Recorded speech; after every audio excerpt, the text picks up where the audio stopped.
Good morning students.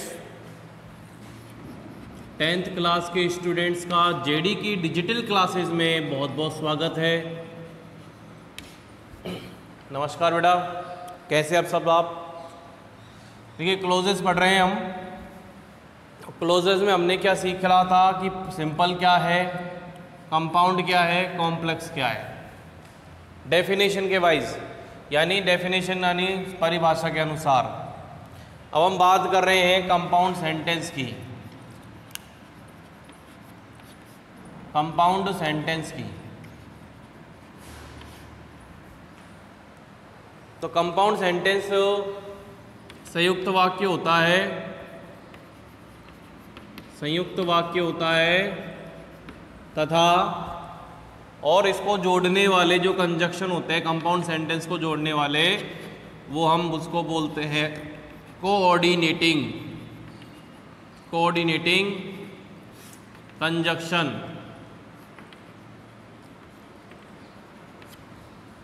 कौन सा conjunction? Coordinating conjunction ही कहेंगे। और इनमें से अब हम इसको पढ़ेंगे। कोऑर्डिनेट का मतलब क्या होता है कि क्लोज फर्स्ट और क्लोज सेकंड के दोनों अर्थ आपस में बराबर हैं।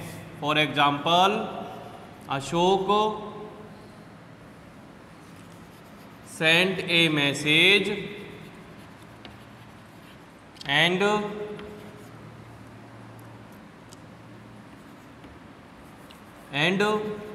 his sister replied it.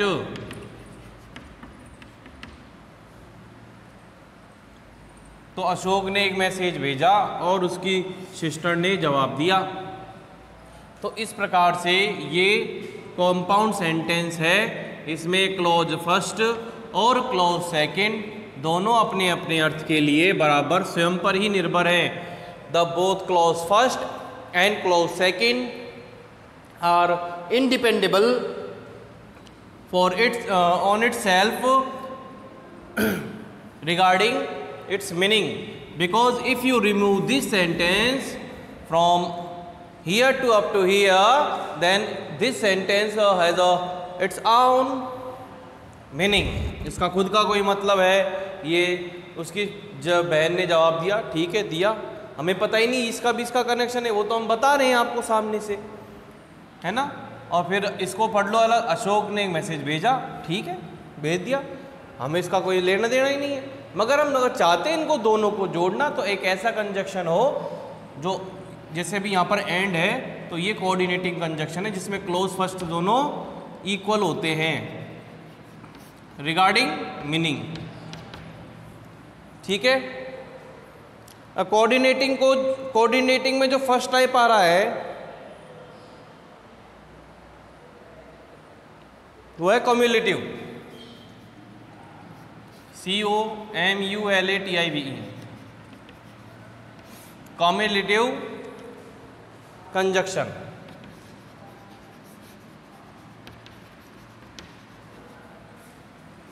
Cumulative conjunction.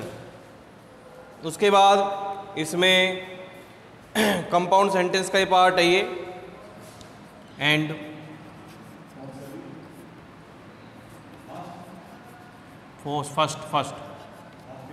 First है,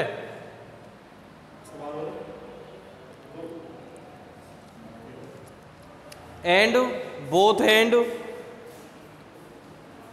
not only but also, not only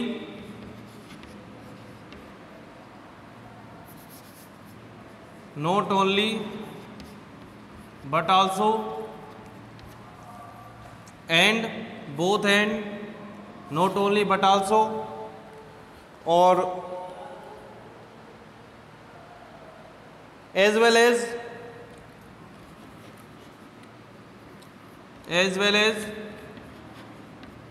to, and not only but also, nor as well as to, both and,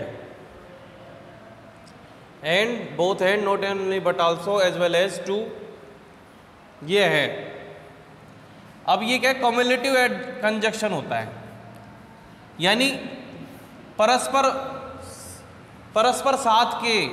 साथ जो होता है दो नाउन का, उनको कॉम्युलेटिव कंजक्शन में यूज किया जाता है इक्वली। इसका मतलब है इंक्लूडिंग टू, कॉम्युलेटिव यानी इंक्लूडिंग टू इक्वली, एक साथ यूज करते हुए।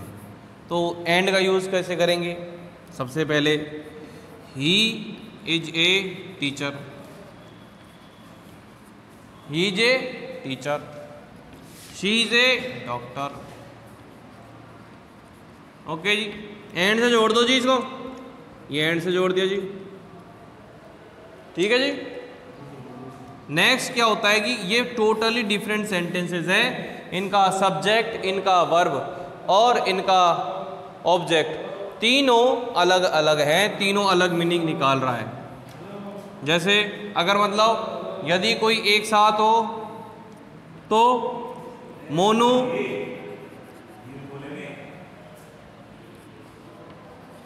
Tries a chance, Monu tries a chance, she tries a chance. अब मान लो कि आपको फर्स्ट सेंटेंस सेकंड ये सेम है, तो केवल एंड इनके लिए यूज करो, मोनू एंड शी, ये शी एंड मोनू है और मोनू ट्राई ए चांस, ठीक है। बाबूजी जल्दी क्यों आया? यस, जो नेक्स्ट है वो इसका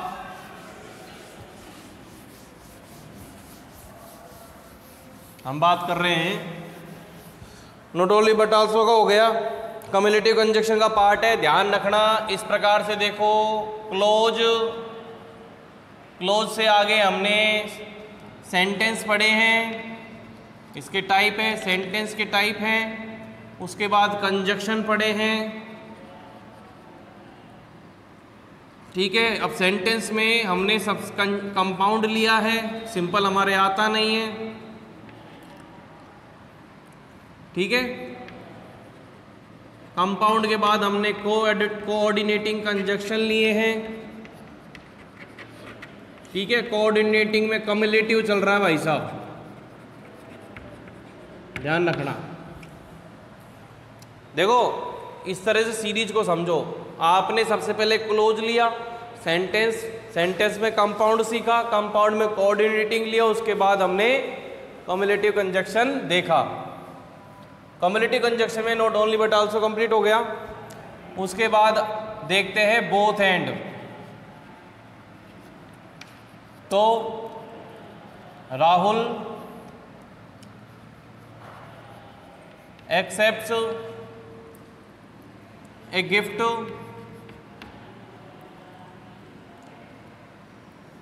राहुल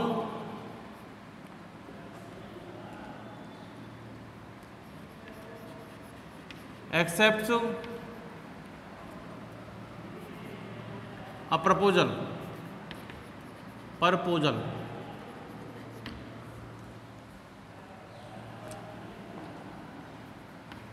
proposal। अब देखो इसमें क्या है, यहाँ तक तो सेम है, तो आपको केवल बोथ हैंड इसमें लगाना है कि Rahul accepts both a gift and a proposal. लेकिन कंपाउंड सेंटेंस की बात हो रही है तो आपको रानी लिखना है, तो इसके अंदर बीच में एंड आएगा, क्योंकि अब कंप्लीटली डिफरेंट हो गया। यहाँ पर राहुल एक्सेप्ट गिफ्ट करता है और रानी एक्सेप्ट प्रपोजल, ठीक है। तो ये एंड से जुड़ेगा, ये बोथ से जो नहीं जुड़ेगा, ठीक है, क्योंकि ये अलग अलग हो गए हैं। यहाँ पर अब बोथ एंड का यूज नहीं होगा, कोई समान बोथ केवल एंड का प्रयोग तो हम उसके लिए करते हैं कि एक कॉमन कंजक्शन है, दोनों अलग अलग डिफरेंट चीज बता रहे हैं, बोथ एंड का मतलब दोनों एक साथ कुछ सिमिलर है तब हम बोथ एंड का यूज करते हैं, लेकिन यहाँ पर दोनों चीज अलग अलग हो गई है रानी का एक नंबर यहाँ से बदलने पर, तो यहाँ पर अलग अलग चीजें हैं, यानी समानांतर होने पर, सिमिलर होने पर बोथ एंड का यूज करें, कुछ तो सिमिलर होना चाहिए। ठीक है,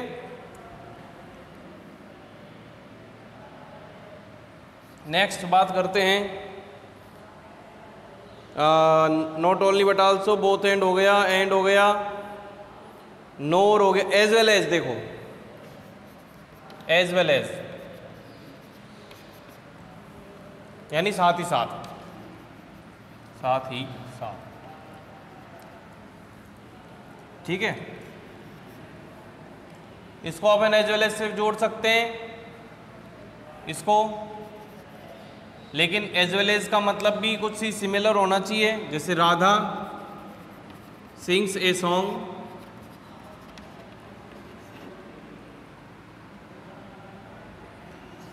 ये तो राधा की एक्टिविटी हो गई। Krishna plays flute, flute. ठीक है, ये दोनों अलग अलग एक्टिविटी है। राधा गाना गाती है, कृष्णा बांसुरी बजाता है, तो यहां पर एज वेल एज बीच में आएगा कि राधा गाना गाती है एज वेल एज कृष्णा बांसुरी बजाता है, यानी उसी तरह सिमिलर, सिमिलरली, सिमिलरली। ठीक है, यस, तो इसमें Radha sings a song, Krishna plays a flute, दोनों डिसिमिलर थिंग है, बट एक्टिविटी दोनों की सेम है। एक्टिविटी सेम नहीं है, मतलब कुछ ना कुछ एक्टिविटी तो है। तो उसी तरह साथ ही साथ कृष्णा भी as well as Krishna plays a flute, similarly Krishna plays a flute. तो अगर दोनों सेम होते हैं कि राधा, यहाँ पर राधा, दोनों जगह राधा आ जाता है कि Radha sings a song and Radha plays a flute, तो यहाँ पर केवल एक बार ही आएगा कि Radha sings a song as well as plays a flute, तब आपको सिमिलर सब्जेक्ट होने की वजह से केवल एक ही सब्जेक्ट यूज़ करते हुए दो एक्टिविटीज़ को एज वेल एज के साथ कनेक्ट करते हुए जोड़ना है। जैसे sings a song as well as plays a flute.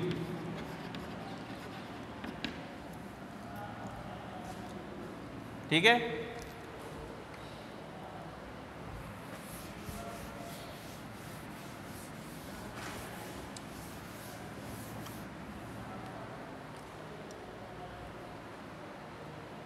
उसके बाद आता है अल्टरनेटिव कंजक्शन। अब देखो कम्युलेटिव के बाद क्या आ जाता है, अल्टरनेटिव। ये अल्टरनेटिव किसका पार्ट है, कंपाउंड का ही है, यानी कोऑर्डिनेटिंग कंजक्शन। कंपाउंड को बनाने के लिए कोऑर्डिनेटिंग की जरूरत पड़ती है कंजक्शन की, और कोऑर्डिनेटिंग कंजक्शन का जो सेकंड पार्ट हम पढ़ रहे हैं वो है अल्टरनेटिव कंजक्शन। अल्टरनेटिव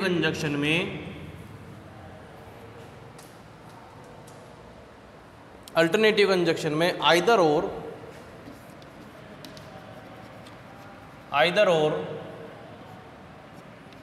नाइदर नोर, ठीक है, आइदर और, नाइदर और तथा और एल्स अदरवाइज, ये दोनों समान ही हैं। इसका मतलब होता है नहीं तो, अथवा, दोनों में से कोई नहीं, दोनों में से कोई नहीं, दोनों में से कोई नहीं, आइदर और, दो में से एक,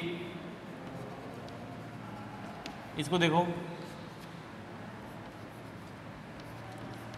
he likes a kite, he likes a mango.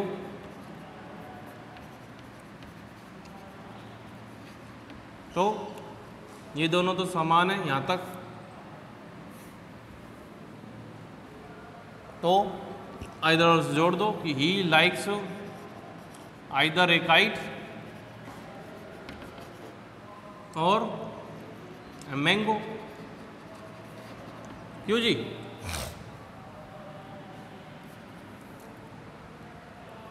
तो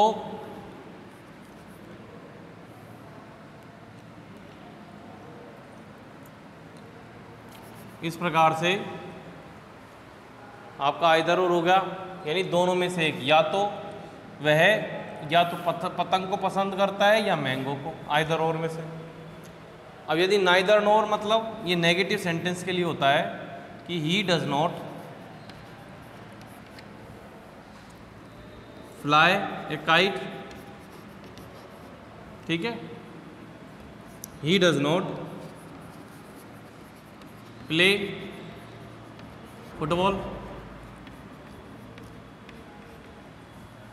हो गया। तो इसमें कैसे बनेगा कि ही डू नॉट, ये ही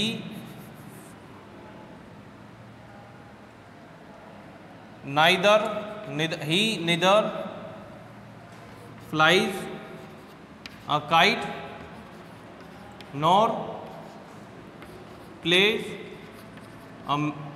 फुटबॉल। देखो नोट तो इनमें ऐड हो गया। देखो वह ना तो पतंग उड़ाता है और ना ही फुटबॉल खेलता है, तो डज नॉट क्लियर हो गया, आएगा ही नहीं क्योंकि वो इसमें इंक्लूड हो गए, इसका मीनिंग इसमें ऐड हो गया डज नॉट का। डज नॉट खत्म होते ही के साथ वर्ग की फर्स्ट फॉर्म में एस यूज हो गया, ठीक है। तो ग्रामेटिकल चेंजेस भी ध्यान रखो। उसके बाद एल्स और अदरवाइज, एल्स और अदरवाइज दोनों मतलब एक ही है। एल्स और अदरवाइज,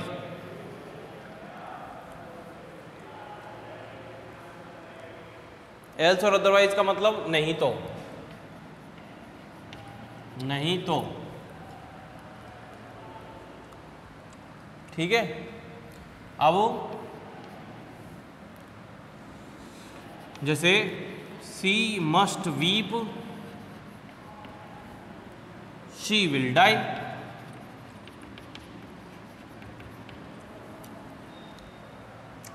तो शी मस्ट वीप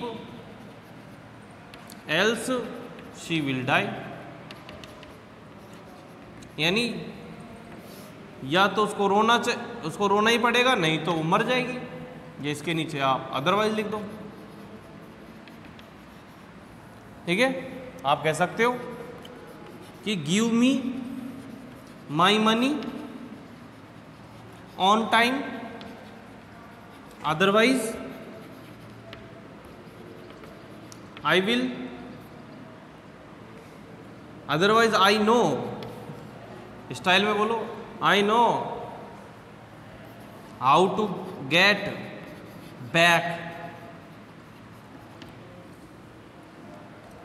मैं जानता हूं कैसे वापस लेते हैं, मुझे नहीं, मुझे मेरा पैसा समय पर दो, give me my money on time, otherwise I know how to get back it, इसको वापस कैसे लेते हैं मैं जानता हूं, ठीक है।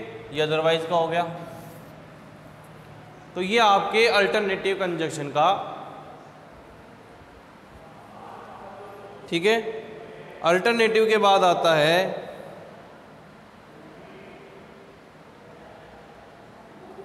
अल्टरनेटिव, हो गया। देखिए अल्टरनेटिव में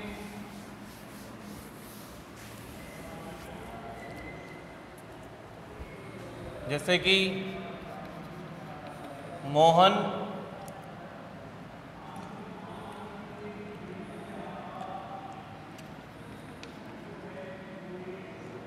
have to run fast, he will miss the train. ठीक है, Mohan have to run fast, sorry यहाँ पर एज आ जाएगा, Mohan has to run fast, he will miss the train. तो Mohan has to run fast, otherwise यानी नहीं तो he will miss the train. ठीक है, दूसरा, you are not my friend, he is not माई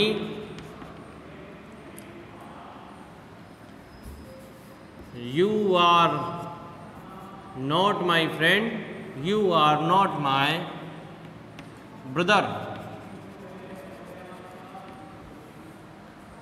ठीक है, तो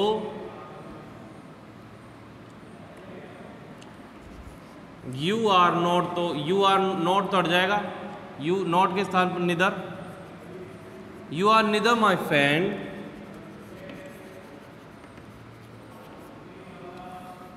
नोर माई ब्रदर। ठीक है, तो ये नाइदर नोर का, इसे नोट का यूज़ हमने आपको बार बार समझा रखा है, इसको ढंग से आप समझ लीजिएगा। बाकी आइदर और में तो कोई दिक्कत नहीं होती है, नाइदर और में नोट का प्रयोग